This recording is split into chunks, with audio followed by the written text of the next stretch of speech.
Hi, my name's Greg. I am the creator of Good Old RVing. And just real quick, I was born into the RV world.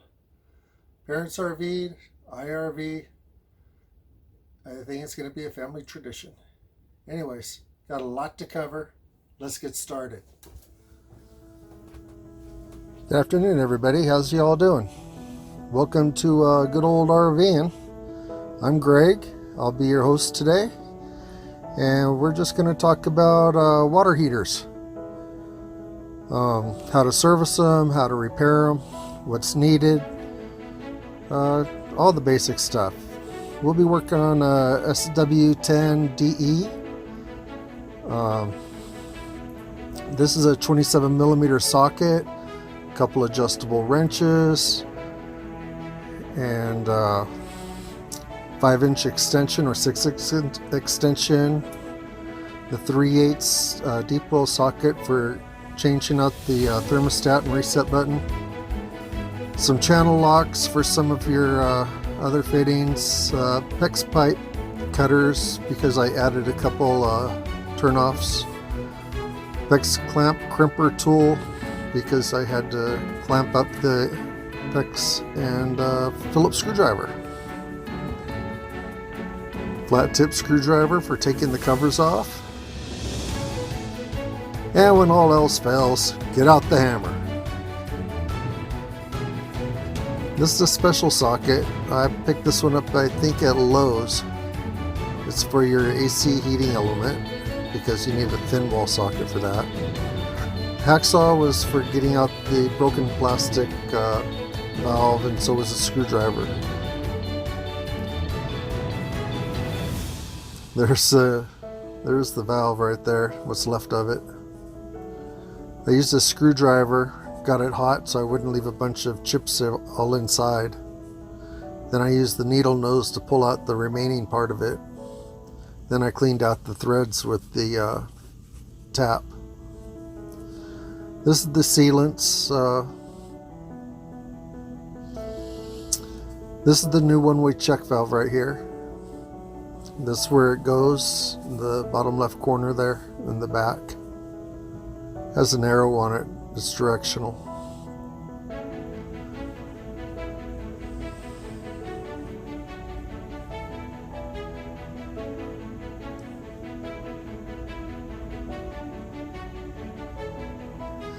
There's a new cover plate.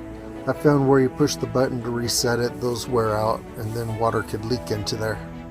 So it's best just to replace it. New gaskets.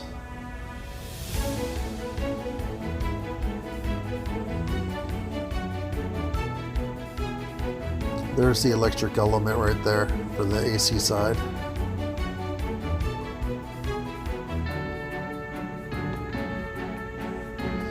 And there I put a picture of the socket next to it so you could relate to it.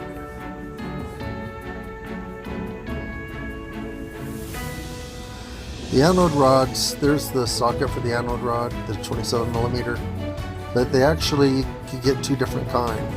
You could get the aluminum, or you could get the, what's the name of that?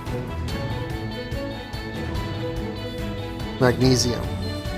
And the magnesium's the typical, and I think the aluminum one is when you have hard water. Correct me if I'm wrong, anybody out there. Didn't do my homework too well last night, I guess.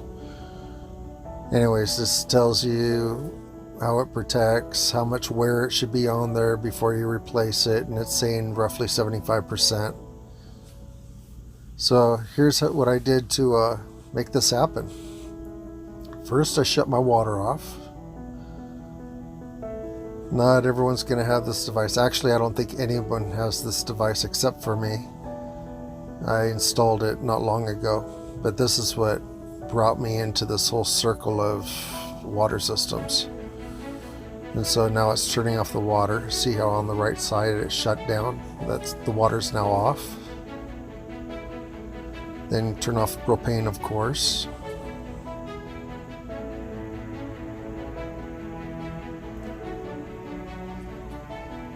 And then I remove the cover.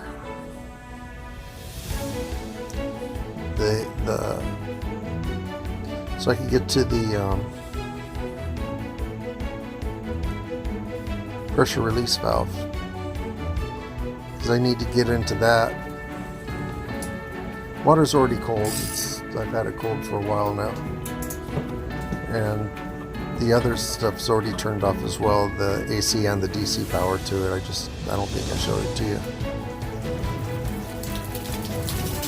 But what I'm doing here is I'm draining the water that's in it right now, and you can see the anode rod, it wasn't that worn out at all. And what I'm going to do now is put the anode rod back in, and so I could dump 3 gallons and 3 quarts of cleaning vinegar into the hot water, into the water heater, and then I'm going to let it run for a few hours, and then let it clean up as best as it can, and we'll see what happens then.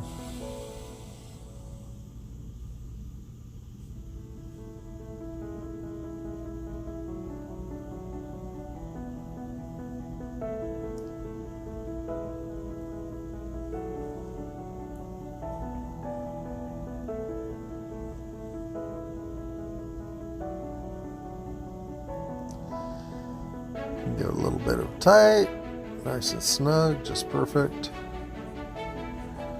Get out the funnel.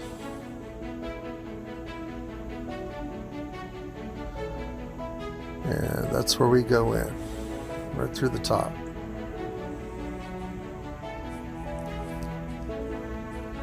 Then we commence to be filling it. Here we go, just like a bottle of gin. Except for you're not supposed to spill it the way I do.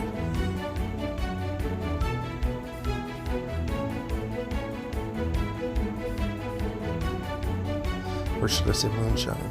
Anyway, there's the cleaning vinegar right there. It's about $4 a gallon, so it's not a cheap job. $3.80 something, $3.90 something. And that was at Walmart, so you would think it'd be the cheapest over there. So now I only put a couple screws back into the heat deflector, just because I know I have to take it all back apart again. So now I'm just going to let it run for a few hours.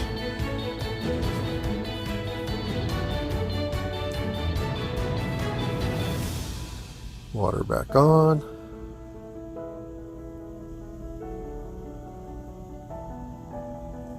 Power on.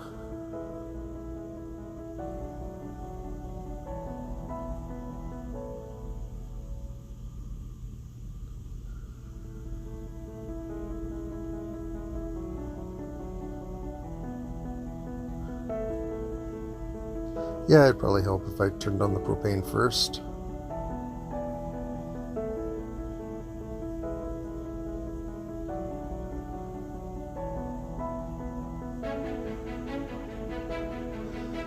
Now let's try that again. Power on.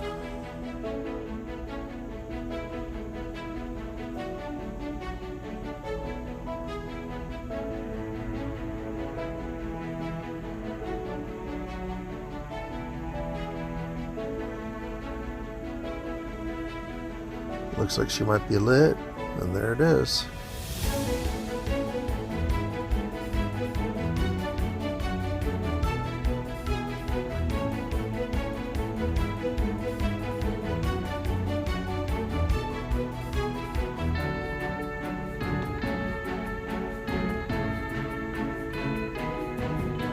Okay, time has lapsed.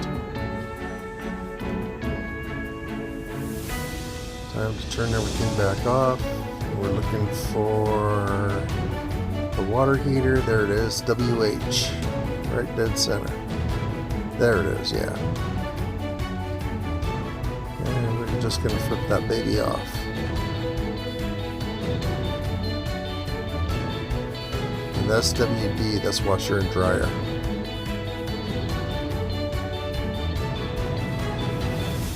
And time to turn this back off.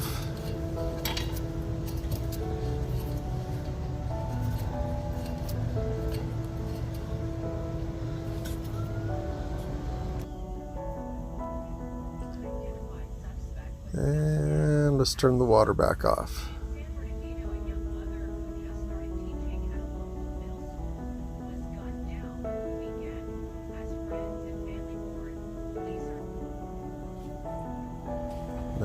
I've already let it cool down, so that's not hot water coming out of there.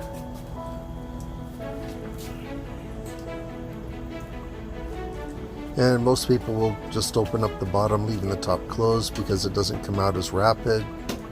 But since I'm replacing everything almost anyway, I really wasn't too concerned with that. I just wanted to open the top to be sure that the water wasn't too hot before I bothered with opening the bottom.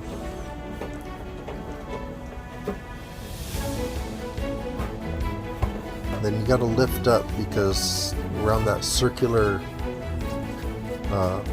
heat exchange area inside there, the bottom of that shield kind of goes up behind a couple of the notches on the outside of that lip, and it helps hold it in place. And so you got to lift up to put it on and lift up to take it off. And this baby's just going to come out so easy.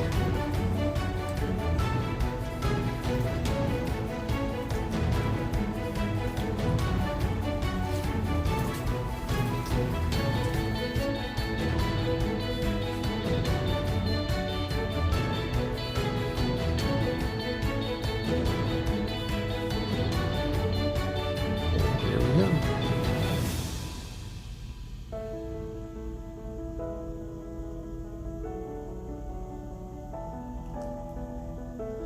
Be sure you stand clear, because that water's going to shoot out. Boom. And it's not even all the way out. That's why it's like fanning like that. I have to go back in there and finish taking it out. I just wanted to... There we go.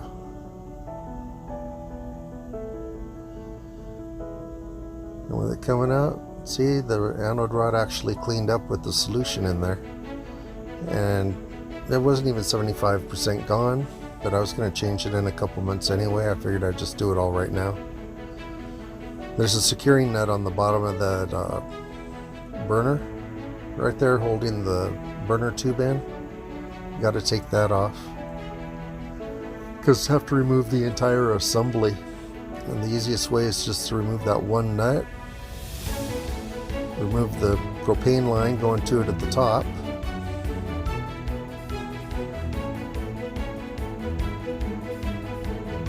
Then you got 4 screws that hold it in. Phillips screws. And mine was stuck a little bit, so I helped it along.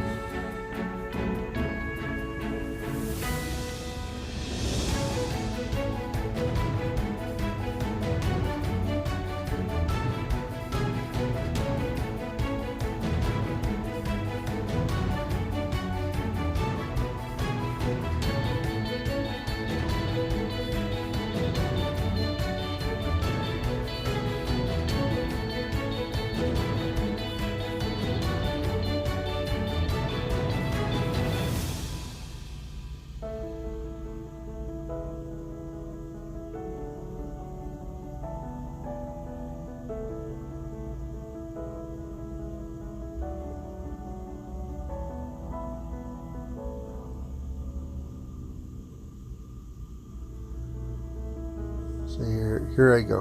Here's my little help.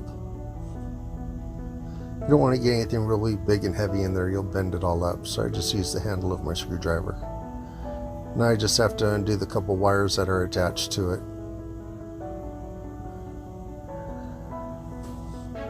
Which are fairly simple, except for with these it felt like somebody crimped them on. They were kind of tight.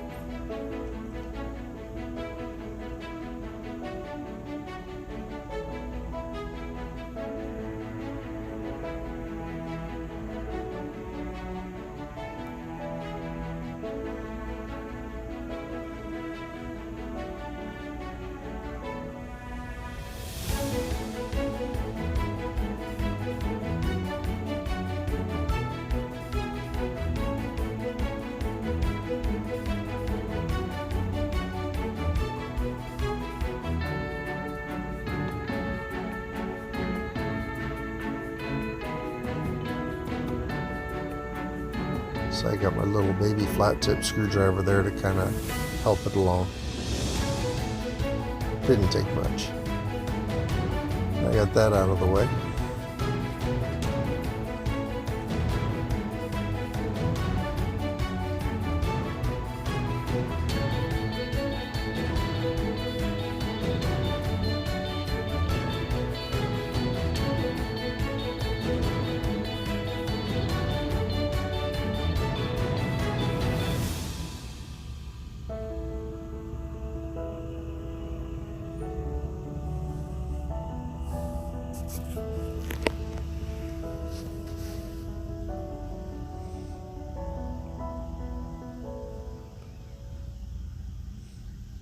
Thing with these screws is I think they're only like about a 1/4 inch long. Very, very short sheet metal screws. Hard to hold on to too, so got to do your best not to drop them. I was fortunate. I didn't drop any of them, so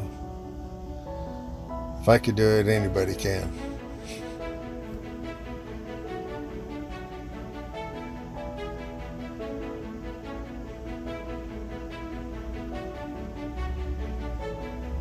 And then get my Phillips out.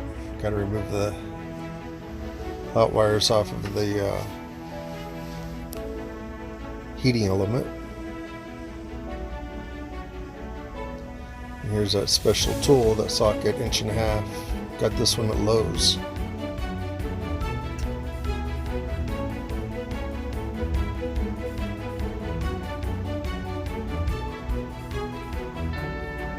And there's the heating element. See that white spot on it? That's where it's burnt out.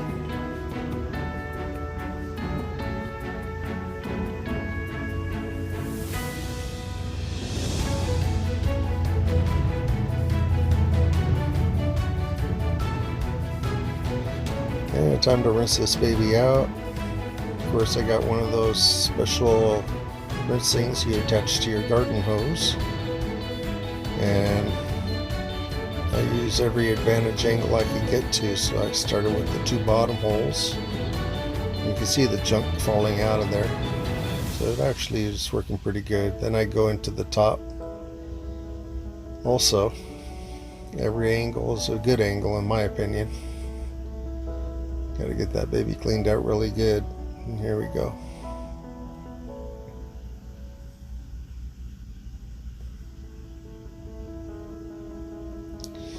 Now I'm removing the thermostat cover and the reset buttons. I'm going to change the AC side. It's the one on the left.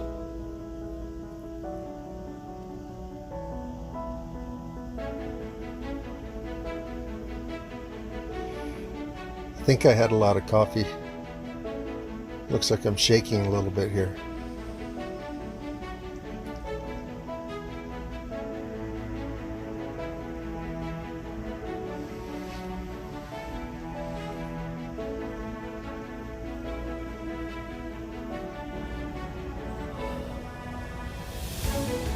And here's the part number for the old one. Yeah, I think that's the old one.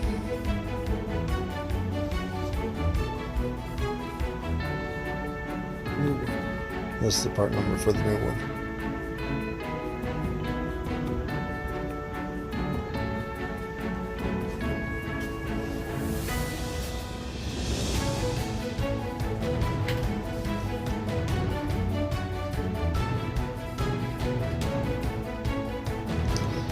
And there I am using my 1/4 inch drive with that 3/8 socket, depot socket.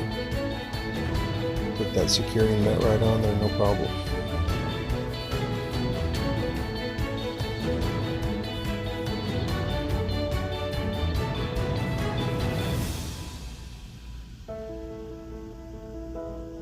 Just snug, don't want to overdo it.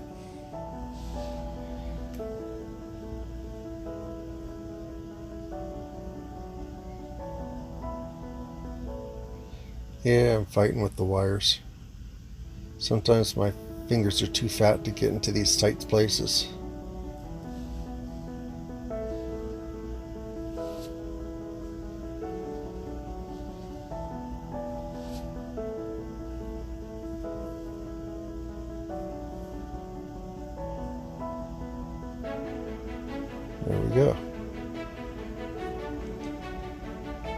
getting that baby all buttoned up with all new gaskets and new cover.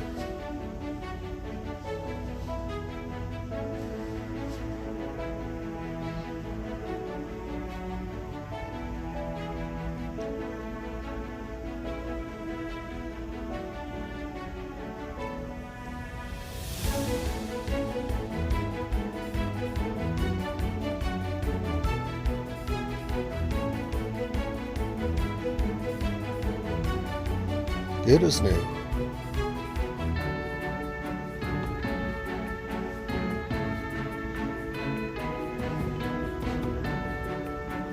Okay, I had already put sealer on those threads.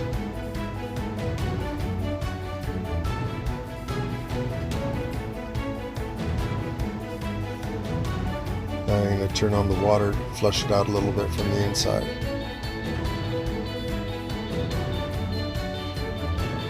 Just in case something got stuck in the back, I want to push it forward. See where the water's catching all along that lower lip also. I think that's part of another part of why it was leaking inside.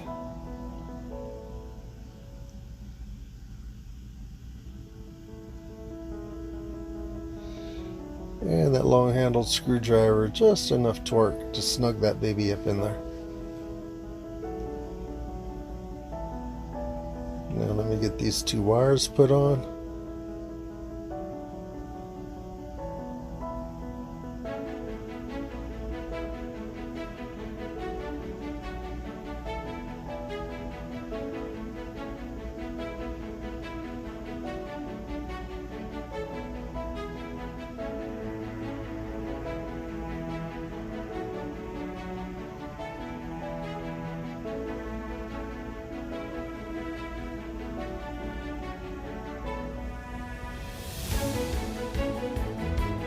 Let's see, yeah, it's time for the cover. Let's get this baby on there good.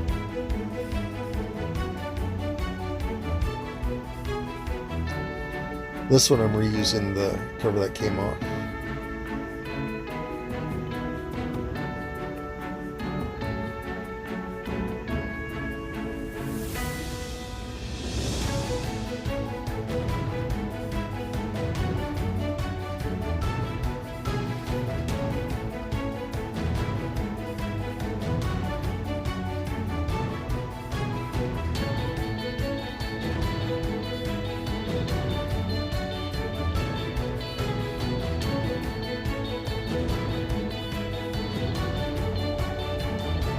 And we're done with that.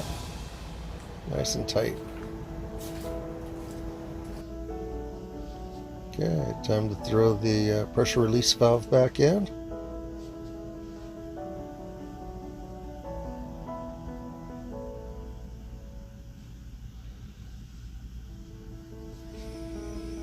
Yeah, I know. Sometimes I'll use the adjustable wrench backwards. As long as I'm not putting a lot of torque on it, it's just to twist it to where I get a good angle on it.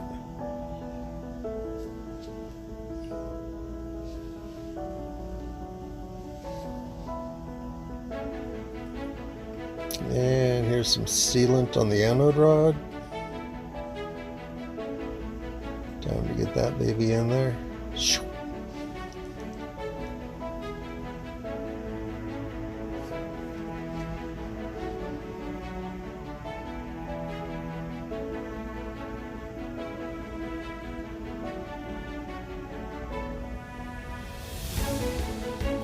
Okay, time to get this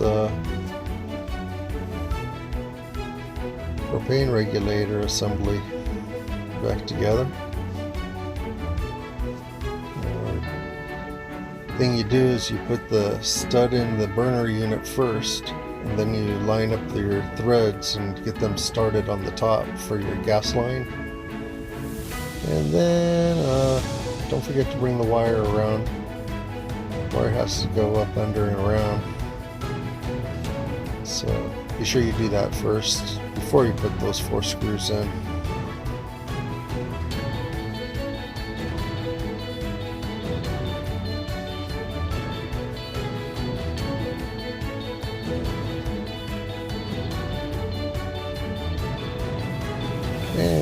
put the 4 screws in.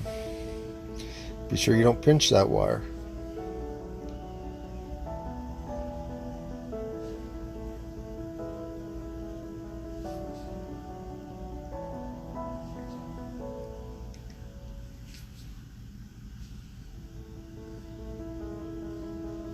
Then we get the nut on the burner.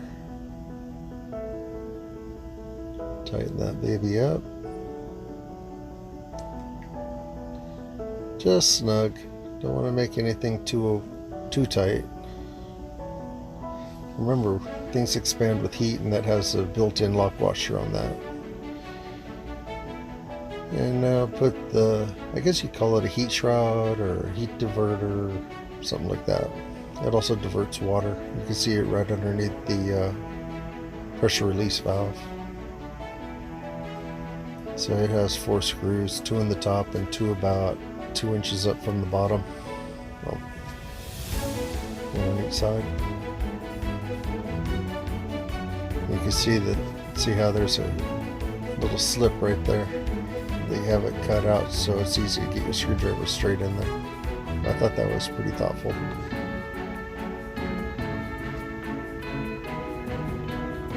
Okay, now I'm changing the one-way check valve on the back, and it's plastic, and so just gotta be real careful with that. Remember, I'm replacing it with a brass one, and so if you damage the old one coming out, it's okay, because you're putting in a brand new one. You know what I mean? 1, 2, 3, and here we go.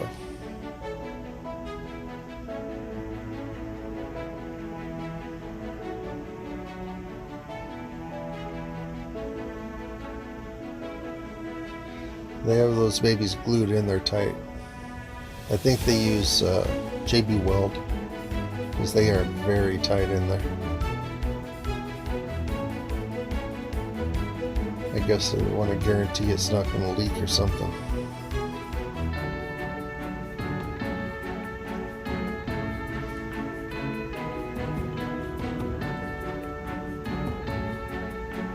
And I just broke it off.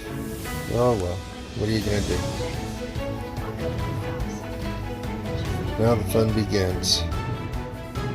This was one of the main parts that I wanted to change on the water heater. I already got the old one out.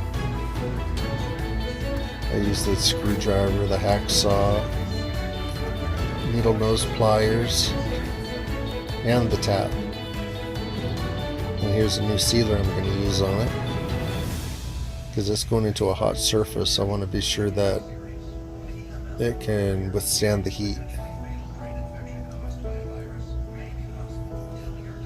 And there we are. You got to see that arrow? That's the direction of flow. So you got to put it in with the arrow pointing towards the hose.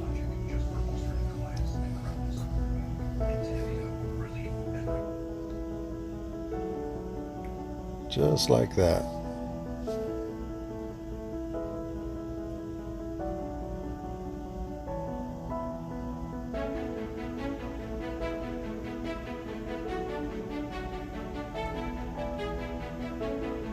And just get that baby nice and tight and snug in there. And hook that line up. Now I don't need the tape on the line, the Teflon tape. I just put it there out of habit, but the line is sealed with a rubber seal on the inside, and so you just need to get it on there snug. As long as that rubber seal holds it, you're good to go. And if you look on the red line there, I had installed a shutoff valve on the red PEX and the blue PEX, and so if I ever have to remove the water heater again, all I gotta do is turn those 2 lines off and we can still have water throughout the rest of the place. It'll just be cold water.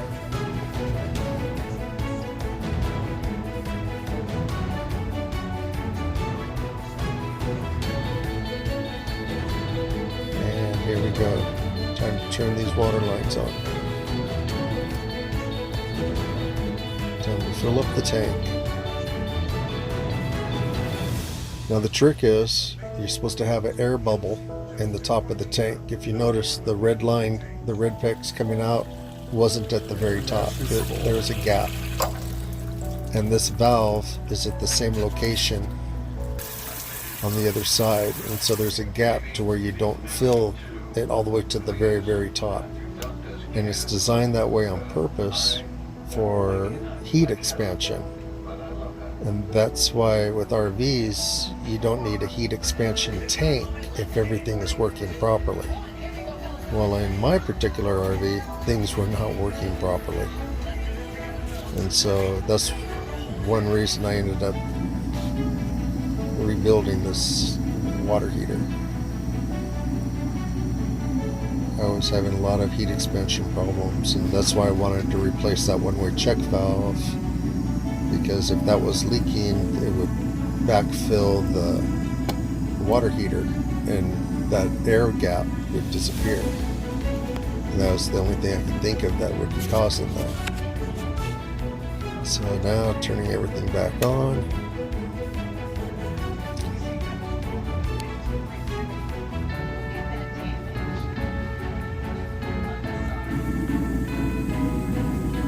Everything's looking good. Good.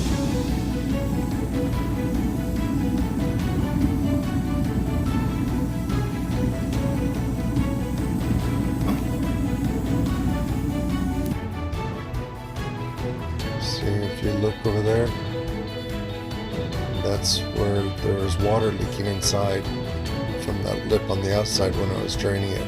It was leaking all the way up and around. Yeah, it's... Thank you, Ray, with Love Your RV. I really appreciate that idea of yours. Hopefully I won't ever have to worry about it again. And here's how I applied it on our RV. Simply cleaned everything off real good. So it's a nice smooth surface. You could see that line all the way across right there, right inside where it's black, where that meets the regular aluminum. Those two, the seal somehow wasn't strong enough, and when I was draining the water under all that pressure, it leaked in. So I sanded it down, wiped it all off clean.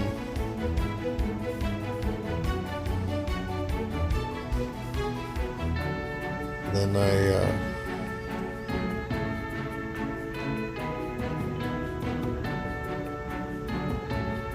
didn't have a turn-a-bon. I had what they call what do they call that? Stick and bond? Yeah, stick and bond. And it's the same thing. I have a lot of it, so I'm just using it up. When I run out, who knows, maybe I'll get some turn-a-bon. Whatever I find. As long as they work the same, I'm not going to get real picky about it. I've had some up on the roof for, I don't know, 4 years now. No problem. So that's a razor blade I use. I pre-cut this sheet out right here. And this first example is going to be how not to put it on. And so, just watch. Maybe you'll get a good laugh.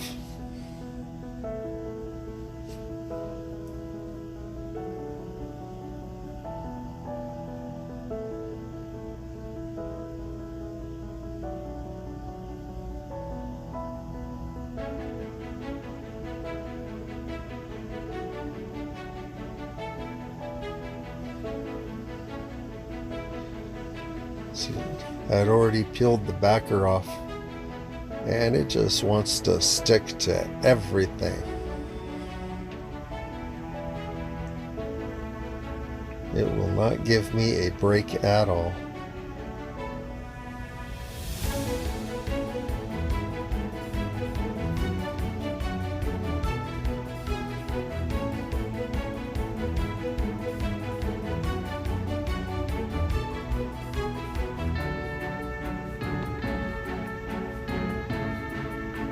It's not going to happen now. Once it starts sticking to itself, you'll never get a good a good bond anymore. Scratch that one. Take 2. Get out a new piece. Recut the holes around the little pins that hold the door on.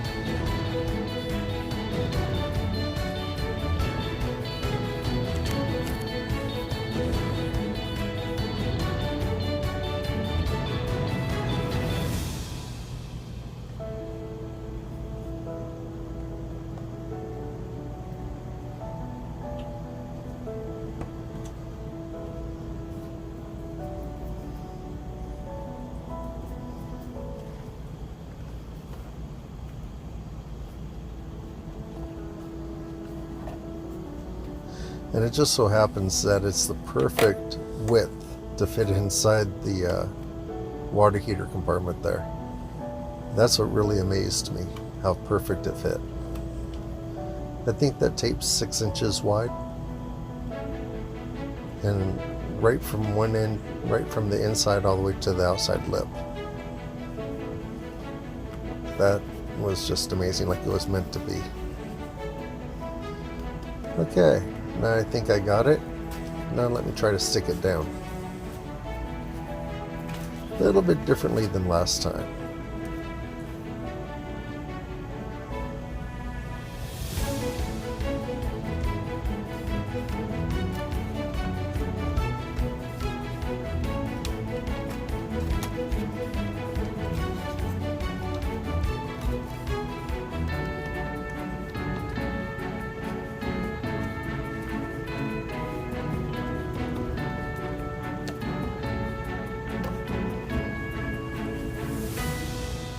There we go. Get that side started first. Get it down nice and tight. And start pulling the backer off from the bottom. And just work your way down to the other end. Look how clean it goes on this way.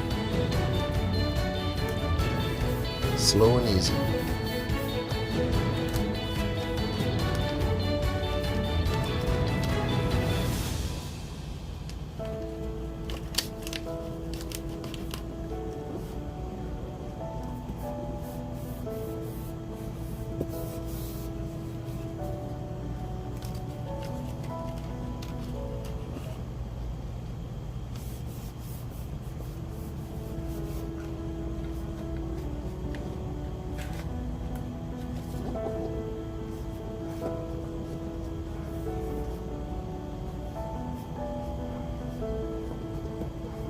And there it is. Rub it all down on there. Make sure everything's tight, all the edges. And we're set.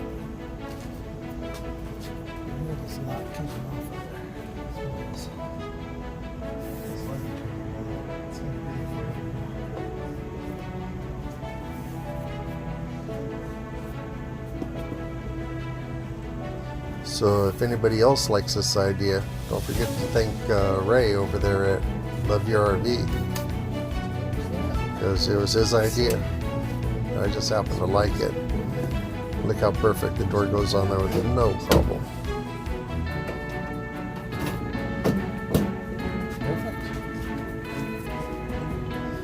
Okay, and there's my one-way check valve all mounted in there nice.